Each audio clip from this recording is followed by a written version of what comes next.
오래전에 아이리스 머독이라는 사람이 썼던 그 소설을 보면 그 내용 안에 이 주인공의 하나에 생각해 볼 만한 일화가 담겨 있습니다.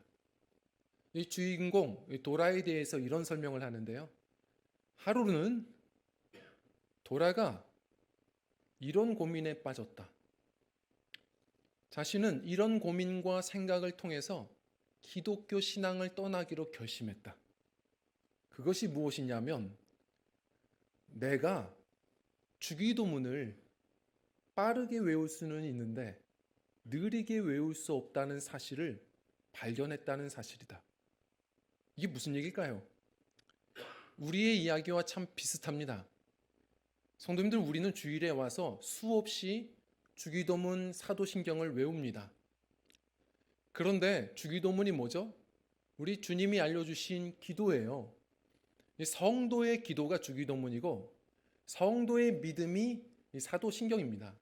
그런데 중요한 것은 우리가 그것을 주기도문의 기도인데 기도가 아니라 기도가 빠지면 뭐예요? 주문이에요. 어느 순간 주문이 되어버려요. 사도신경도 마찬가지죠. 그래서 우리의 기도가 병들기 시작하고 어느 순간 보면 우리가 무엇을 믿는지도 모르는 믿음이 허약해지는 문제들을 우리가 또 발견해 보게 됩니다.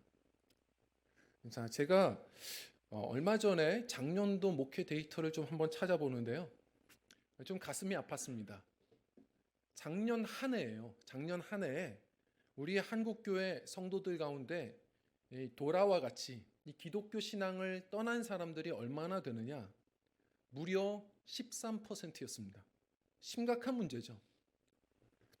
왜 그럴까? 이 질문에 대해서는 나름의 변명거리들이 다들 있을 겁니다. 어떤 분들은 이렇게 얘기할 거예요. 코로나가 장기화되면서 어쩔 수 없는 일이다. 또 어떤 분들은 이단들의 공격이 너무 거세기 때문이다. 또 어떤 분들은 일부 목회자, 교회가 실망스러운 모습을 보여주기 때문이다. 저는 틀리진 않다고 봅니다. 그런데 과거서부터 이 영적인 악한 바이러스는요, 멈춘 적이 없었습니다. 생각해 보십시오. 초대교회에서부터 이단은 끊어진 적이 없습니다. 교회는요, 항상 위기였습니다. 한국교회가 얼마 전까지 잠시 뭔가 사회에서 없던 이 메이저 그룹이 됐던 것이지, 워낙에는 항상 약자였고 소수자였고 참 힘들었어요. 핍박들이 많았습니다. 그럼에도 불구하고 또 성장했고 부흥했고 나름의 선교적 사명들을 감당해 왔던 겁니다. 오늘날 이 악한 바이러스가 없는 건 아니지만 오늘날의 큰 문제는 어느 순간부터 우리의 믿음, 이 믿음의 면역력이 많이 약해졌다는 겁니다. 작은 바이러스에도 마구 흔들리는 우리의 신앙을 보게 되는 것이죠. 성도님들, 우리는 믿음의 사람입니다. 그런데 과연 무엇을 믿는지, 당신은 뭘 믿습니까? 하면 뭐라고 대답하시겠습니까? 얼마 전에 한 서종호 목사님, 동순교회 목사님께서 그런 간증을 하신 걸 들었어요. 이분이 어릴 적에 이제 친구 따라서 교회를 처음 가는데 이제 앞에서 부흥사님이 계속 얘기하는 겁니다. 믿습니까? 믿습니까? 근데 중요한 건 뭘 믿으라고 얘기를 안 해요. 그냥 믿습니까? 하면 자연스럽게 아멘. 또 뭐 말씀하시다가 갑자기 또 조용해지면 믿습니까? 그럼 또 아멘. 그래서 이 목사님이 처음에 듣다가 친구에게 물었답니다. 야, 뭘 믿으라는 거냐? 그랬더니 이 친구가 쿡 찌르면서 야, 나도 몰라. 그냥 교회는 저러는 거야. 그냥 아멘 해. 그래서 그냥 같이 아멘 하다가 예배가 끝났는데 나중에 교회를 계속 다니면서 그리고 이분이 이제 목회를 꿈꾸면서 신학과 성경을 공부하면서요. 걱정이 되더랍니다. 아, 지금도 그때 그 친구처럼 많은 성도들이 10년, 20년, 30년 신앙생활을 해도 내가 뭘 믿는지, 무엇을 믿는지, 믿음이 뭔지 전혀 감을 못 잡을 수도 있겠구나. 이런 걱정이 드시더라는 겁니다. 성도님들, 오늘부터 그래서 우리가 사도신경을 좀 같이 다뤄보려고 합니다. 이 사도신경, 어떤 교회는 이런 얘기를 해요. 몇몇 목사님들은 사도신경은 이게 주기도문처럼 성경에 딱 기록된 것도 아니고 이것은 중세 가톨릭이 이 성도들 성경을 읽지 못하게 하려고 대리 만족시키려고 간단하게 요약해 준 위험한 거야. 뭐 이렇게 얘기를 하면서 교회에서 사도신경을 암송하는 걸 못하게 하는 곳도 있다는 얘기를 들었습니다. 그런데 그렇지 않습니다. 사도신경이 무엇이죠? 사도신경은 물론 성경 어디에서 딱 그렇게 나와 있는 건 아닙니다. 그런데 예를 들어서 오래전에는 성경이 다 완성되기 전에도 교회는 초대교회가 시작되었습니다. 사도들이 하나씩 순교당하고 죽어가는 그 순간에 무엇을 믿어야 하는지, 믿음은 무엇인지를 초대교회는 고백해야 될 필요가 있었습니다. 그래서 성도들이 사실 대부분 그 당시는 문맹률이 많았어요. 글씨를 읽지 못하는 분들도 참 많았습니다. 그런 가운데 가장 간단하게 사도들이 가르쳐 준 그 신앙의 전승들, 그래서 신조들이 그 당시에도 조금씩은 있었거든요. 그런데 지금 우리가 발견할 수 있는 가장 그래도 오래된 게 사도신조예요. 처음은 사실 세례 문답형으로 되어 있었습니다.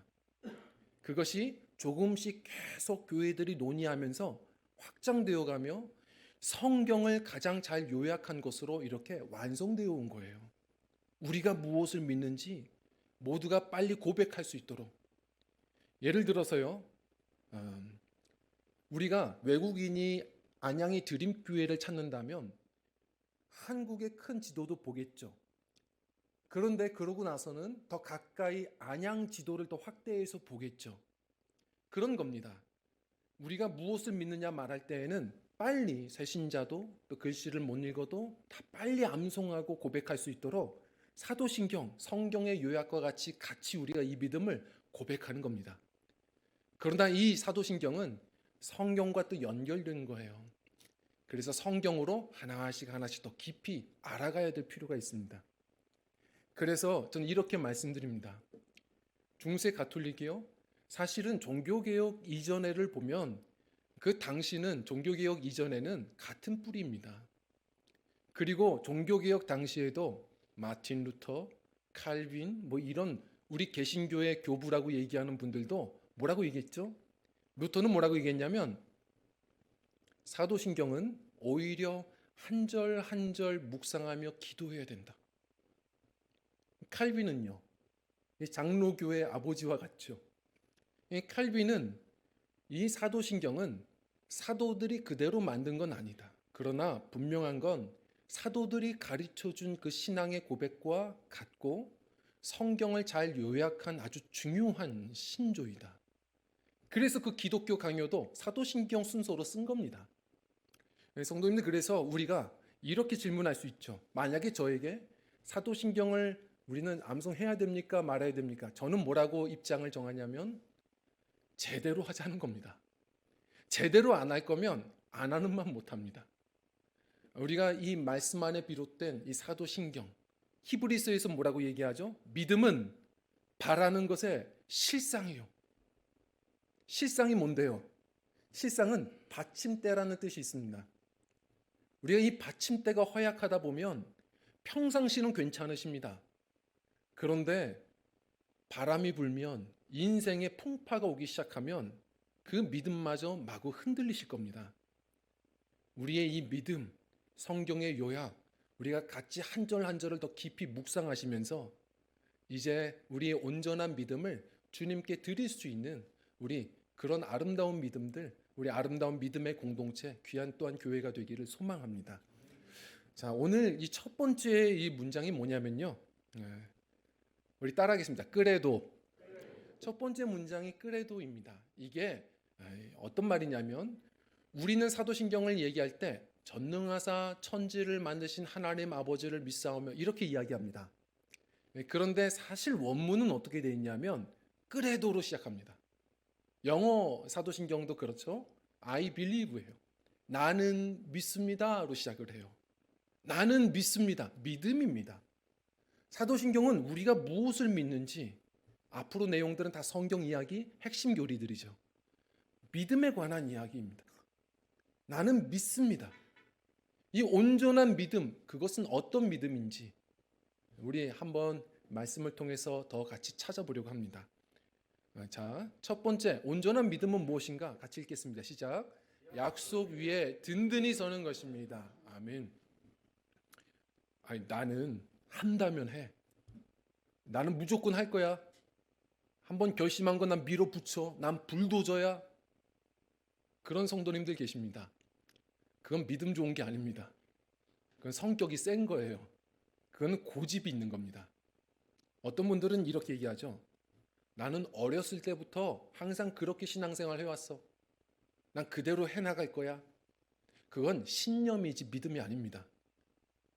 또 예를 들어서 나는 잘 될 겁니다.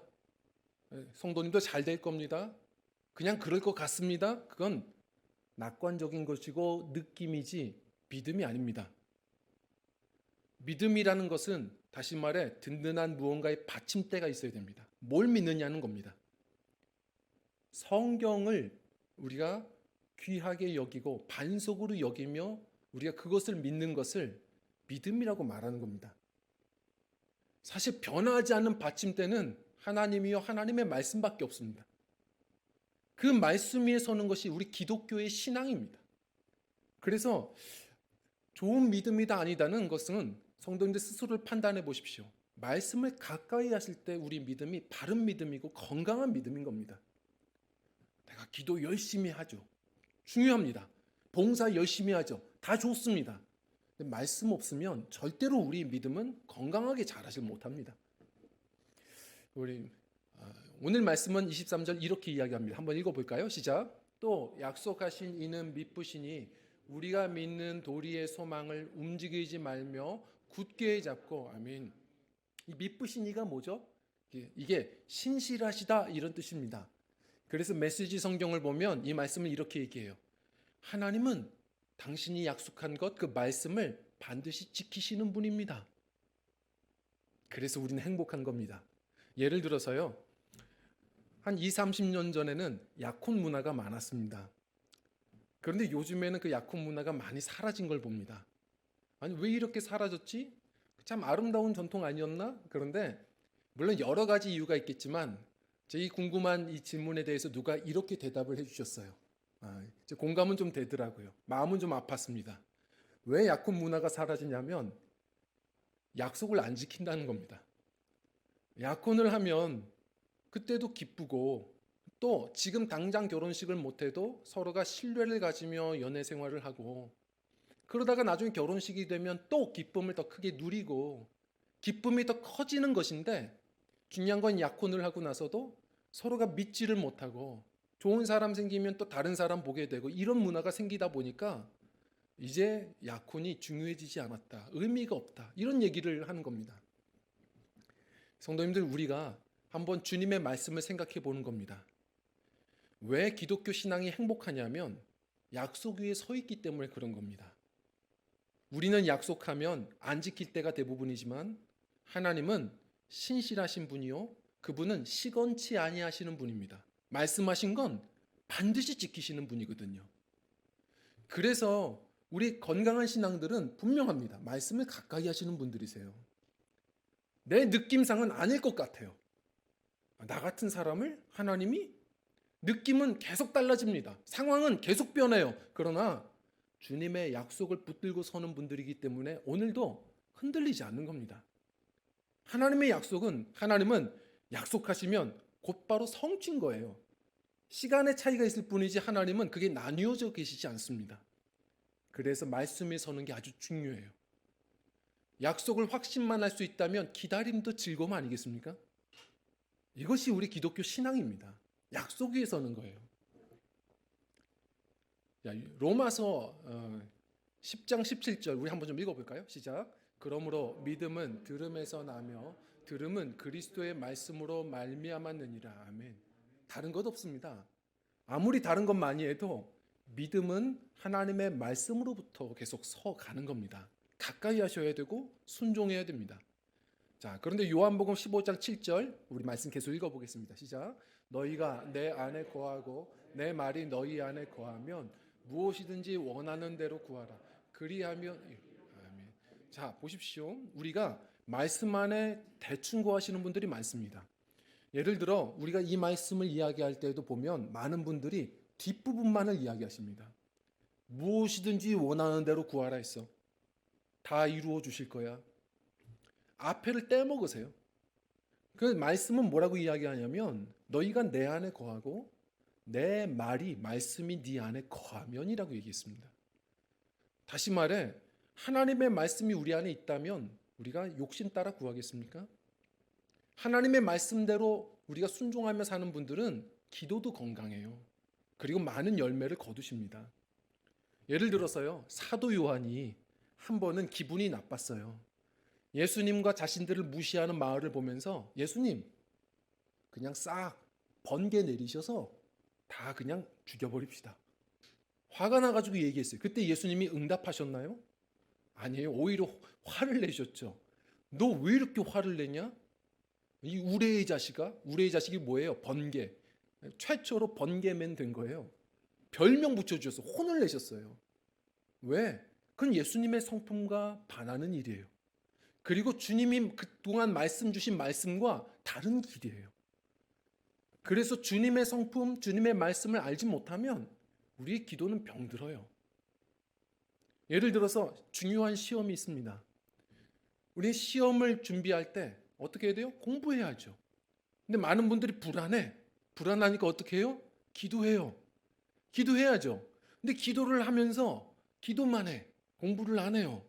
자, 그러면 어떻게 역사하십니까? 주님은 말씀하신 대로 역사하세요. 뿌린 대로 거둬요. 평안을 주십니다. 근데 평안하게 떨어지죠. 우리 하나님께서 하시는 역사가 그래요. 말씀을 우리가 비롯되지 않으면 자꾸 우리가 건강하지 않은 신앙생활로 치우친다는 겁니다.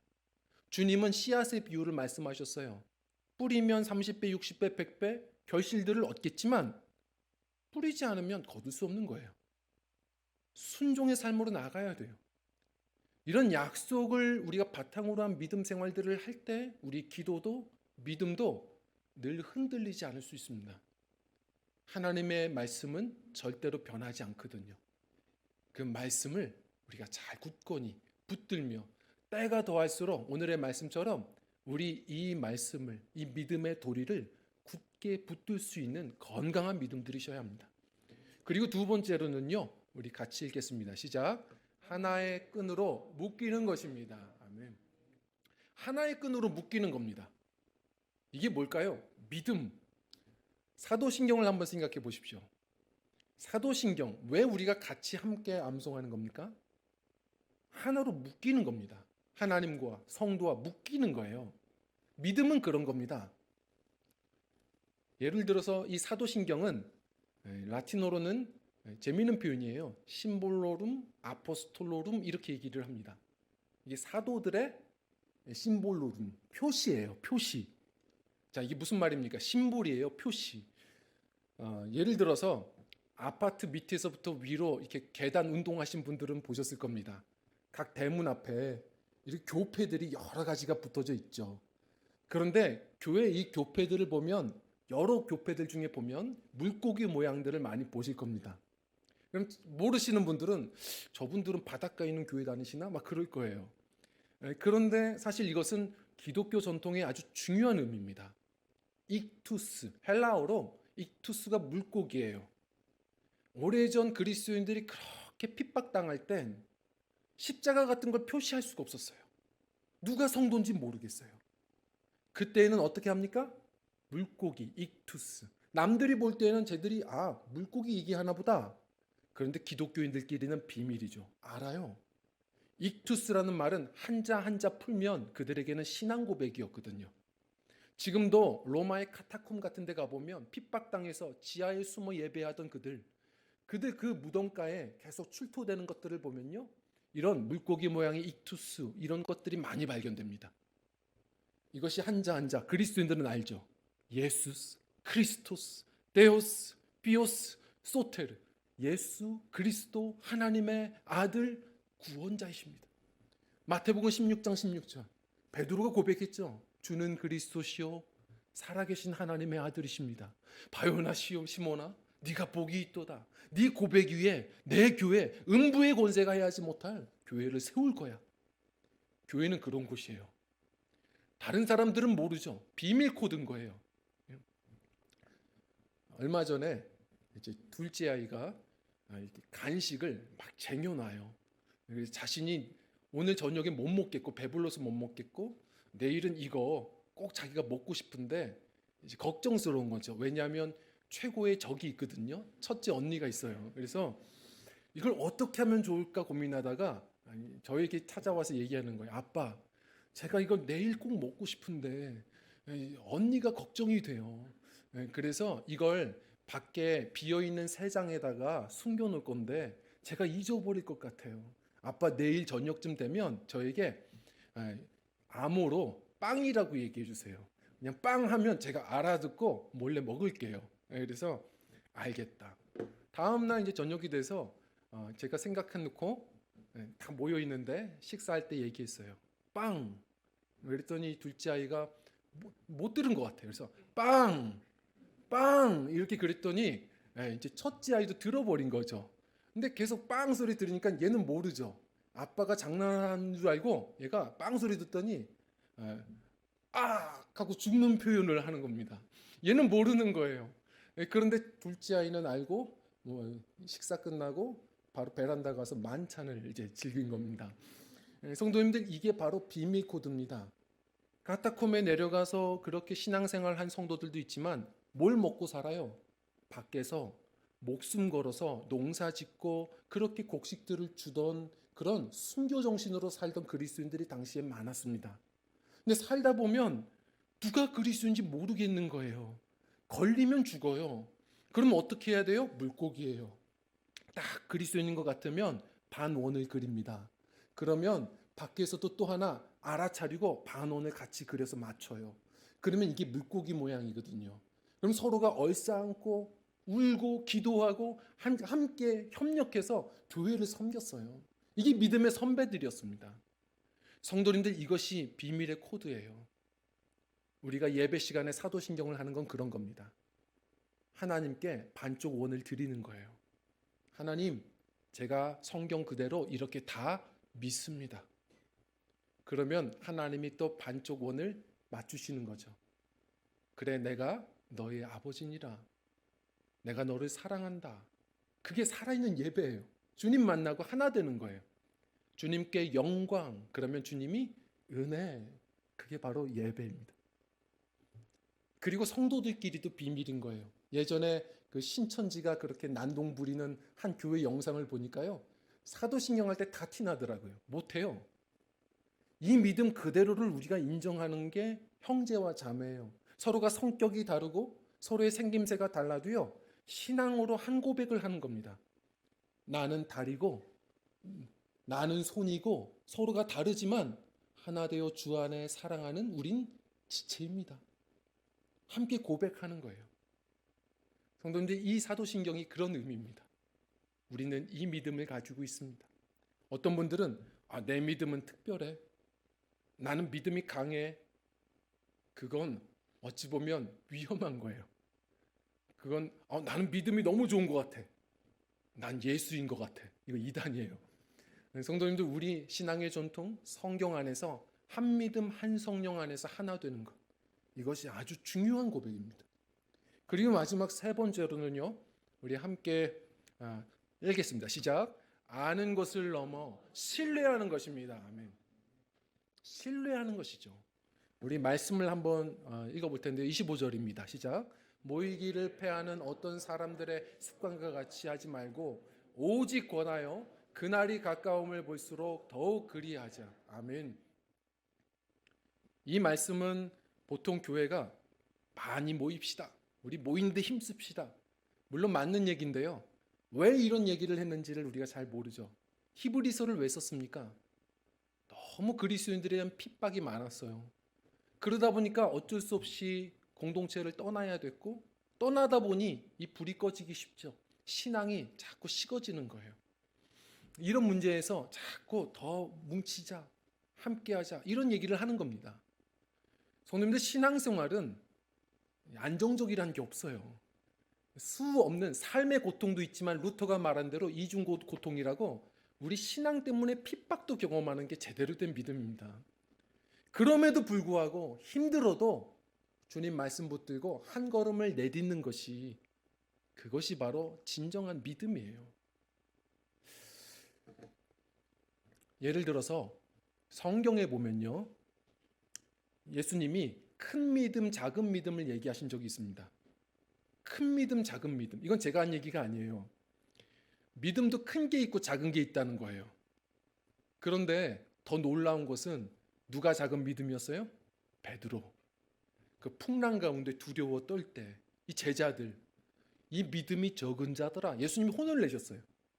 근데 오히려 누가 칭찬받았어요? 이방인, 백부장 같은 사람들. 내가 이만한 믿음을 못 보았느니라. 성도님들, 우리가 바른 믿음도 필요하지만 또 하나 우리 큰 믿음도 필요해요. 이 온전한 믿음, 주님이 칭찬하시는 믿음은 어떤 믿음이에요? 주님을 신뢰하여 힘겹고 어려워도 순종의 한 걸음을 내딛는 거예요. 이게 필요해요. 자, 제가 언젠가 한번 설명을 드린 적이 있지만 우리는 믿음하면 다 똑같은 믿음인 줄 알아요. 그렇지 않아요. 우리는 믿음이 계속해서 성장해 가야 합니다. 오래전에 어거스틴이 믿음을 셋으로 구분해서 얘기했습니다. 하나는 아는 믿음이 있고, 또 하나는 향하는 믿음이 있고, 또 하나는 신뢰하는 믿음이 있어요. 이 내음신앙, 아는 믿음은 이런 거예요. 새신자들도 다 할 수 있어요. 이렇게 성경 공부하다가 이 말씀은 내가 동의해, 끄덕여, 알아요. 이건 동의하는 믿음, 아는 믿음, 기초적인 믿음이에요. 그것도 믿음이지만 그 믿음은 삶을 바꾸지 못해요. 대부분들이 아는 것으로 그치잖아요. 자, 그런데 우리가 그렇게 계속 알아가다 보면 은혜 안에서 향하는 믿음을 얻어요. 이제는 그 나 중심이 아니라 하나님을 향하게 돼요. 세상이 아니라 하나님을 향하게 되고 조금씩 효도하기 시작하죠. 자, 그런데 더 나아가야 돼요. 신뢰하는 믿음이에요. 신뢰하는 믿음은 때로는 이해되지 않아도 주님의 말씀이기에 발을 내딛는 거예요. 신뢰하는 거예요. 욥의 나중 믿음처럼 그런 거예요. 언젠가 제가 부교육자 시절에 생각이 나요. 우리 민우 권찰님이 그 당시에 미용 강사이셨어요. 그래서 얼마나 기대가 돼요. 그리고 제가 재정도 참 어려운데 시간도 참 없는데 너무 고마웠죠. 머리를 맡겨서 그 당시에 또 많이 이렇게 머리를 잘라줬던 그 당시 기억이 나요. 그래서 제가 그때는 너무 또 이제 신뢰가 돼서 잘 맡기고 했는데 지금도 그 실력이 어디 갔겠습니까? 잘 자를 걸 알아요. 그런데 지금 맡기라고 그러면 저는 안 맡길 겁니다.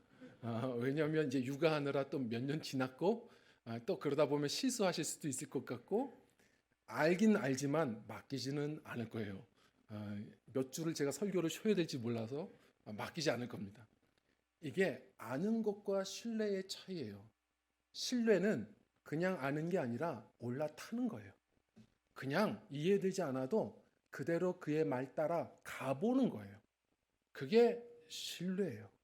성도님들은 어떠십니까? 요즘에 정말 하나님을 신뢰하시나요? 사도신경은 참 흥미로운 건 성부 하나님, 아버지 하나님을 믿사오며 예수 그리스도를 믿사오며 성령을 믿사오며를 얘기할 때는, 삼위일체 하나님을 얘기할 때는 인데움이에요. 그래도 인을 써요. 신뢰예요. 다른 교리는 그냥 알아도 되지만 우리 하나님에 대해서는 신뢰여야 돼요. 이 신뢰의 믿음이 없으면 그분의 말씀을 또한 믿을 수가 없어요. 그 신뢰를 우리가 믿음이 있지만 또 구하며 나가야 합니다. 제가 개척을 딱 준비할 때 생각이 납니다. 참 신기한 건 이 어리게만 본 청년들이 목사님 잘하실 거예요. 목사님 하나님 아버지께서 다 도우실 거예요. 승리하실 겁니다. 너무 멋있게 마치 목사님들처럼 얘기를 해줘요. 저희 아이들마저도, 어린 아이들마저도 아빠는 잘할 거야, 뭐 이런 얘기를 해요. 어떻게 이렇게 믿음이 좋았나 생각하다가 답을 찾았어요. 왜 그렇게 얘기한 줄 아세요? 자기 일이 아니어서 그래요. 제가 얼마 전에 깨달았어요. 제 친구 목사가 개척을 딱 하는데 넌 잘할 거야. 하나님이 함께 하시잖냐.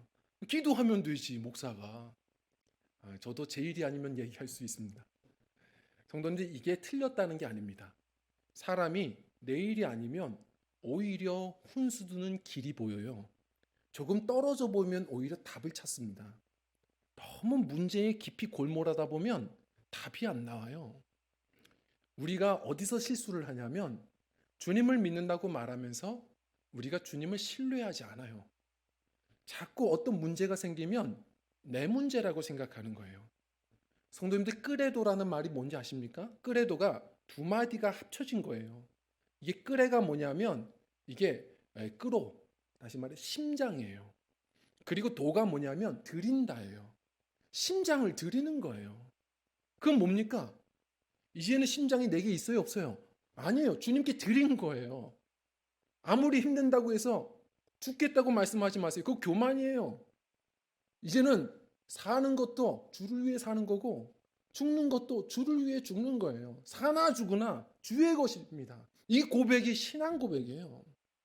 그런데 우리가 조금 힘들면 죽겠다 얘기해요. 그거 교만한 거예요. 제가 차라리 다른 단어를 알려드리면 좀 길게 얘기하세요. 죽게 있다. 죽게 있다. 힘드시면 그렇게 말씀하세요. 이 모든 답은 주님께 있다. 내 인생 주께 있다.